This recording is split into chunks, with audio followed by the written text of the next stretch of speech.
Medical marijuana, known in the industry as cannabis, is off the table after Republican legislators in the House let a bill to legalize it die. As News 13's Kimberly King shows us, with the national trend, advocates and even political scientists feel it's just a matter of time. Right now, stores like this one in Asheville can sell low THC cannabis. For now, though, higher levels for medicinal use are off the table. We sell legal CBD and hemp products.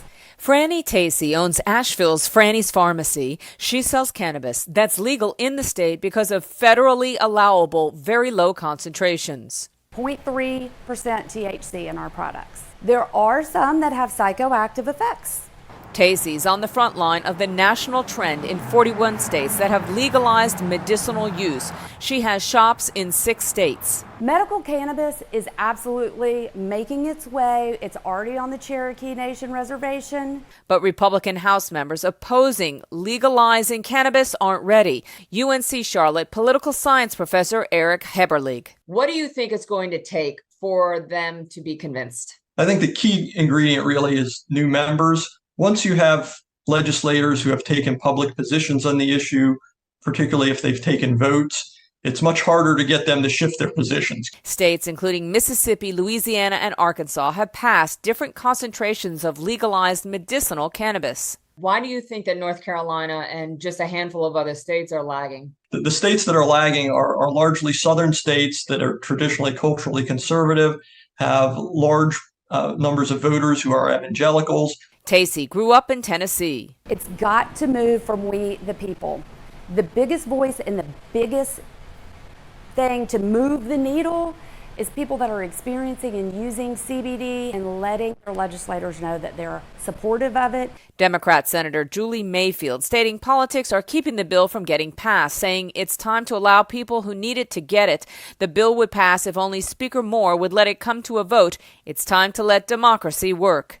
Legislators expect the use of medical cannabis to come up as an issue during next year's legislative session, which would be May, but they do caution there are still a significant number of Republicans in the House who oppose its legalization.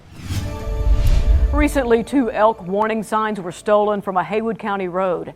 They still haven't been found. News 13's Rex Hodge reports, in a sign of the times, visibility on social media is paying for replacements and then some. The local chapter of the Rocky Mountain Elk Foundation says 2 of these elk warning signs were stolen from Highway 19 in Haywood County last month. The organization says after that happened, a female elk was hit and killed on this stretch of road. Representatives say it's important to get the signs replaced, and people have been stepping up with financial contributions to make that happen. 6 elk warning signs went up last September along Soco Mountain.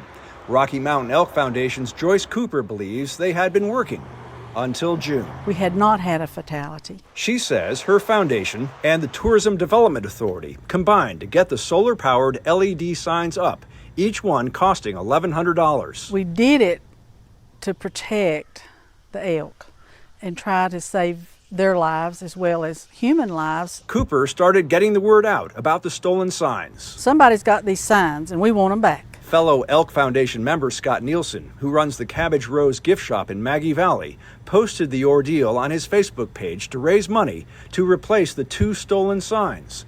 The response exceeded the goal. We collected over $9,000 worth of money to buy 7 new signs.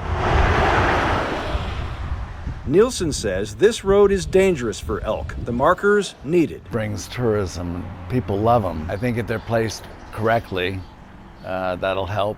If they make them taller, they won't be stolen as easy. We hope to get that speed limit changed to 35 someday, but That's the next thing you're working on? I hope so. In the meantime, the 2 stolen signs from Soco Mountain will be replaced, perhaps others added, and maybe others added in other locations. We definitely need a couple in the town of Maggie where they cross frequently. And I just really appreciate all the people in Haywood County that stepped up to the plate. Bad beginning, good ending. Cooper says once the signs are ordered, they'll take 2 or 3 months to get here. Then DOT crews can install them. And don't worry, you're not alone, because many parts of North America are experiencing a summer scorcher this week. So now is the time to make sure that AC is running as efficiently as possible. As News 13's Jennifer Emmert has some advice from Consumer Reports so you can stay cool. Consumer Reports reveals some simple summer DIY tips, plus which ACs score the best from its latest round of tests. Summer is here, and like it or not, the heat is on. That's especially true inside Consumer Reports' specially designed testing chamber, where the heat is cranked to 90 degrees Fahrenheit, followed by an all-important test. How fast can each air conditioner cool the space by 10 degrees? Most air conditioners will cool your space, but the best will do it quickly and quietly. So, performance matters when it comes to window ACs, but before you buy, it's important to size up your space.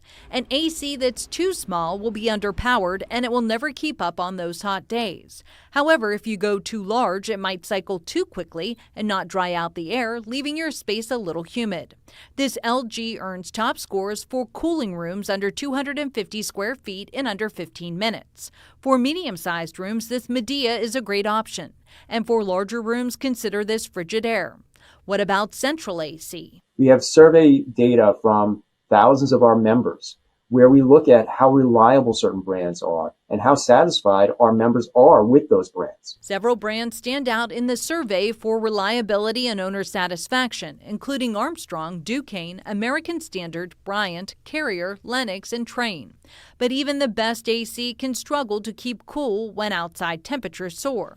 To save energy and money, Consumer Reports has some tips. Use the weather stripping and the foam panels that are supplied with that unit. About once a month, remove the filter, vacuum it gently, and then wash it with soap and water.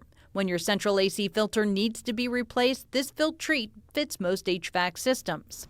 And enlist the help of a ceiling fan. It allows you to raise your AC by a couple of degrees and still feel just as cool. Wondering whether a portable air conditioner is the way to go? CR says this type is often pricier and isn't as efficient compared to window units. Go to WLOS.com and click on Consumer Reports under the News tab for more information.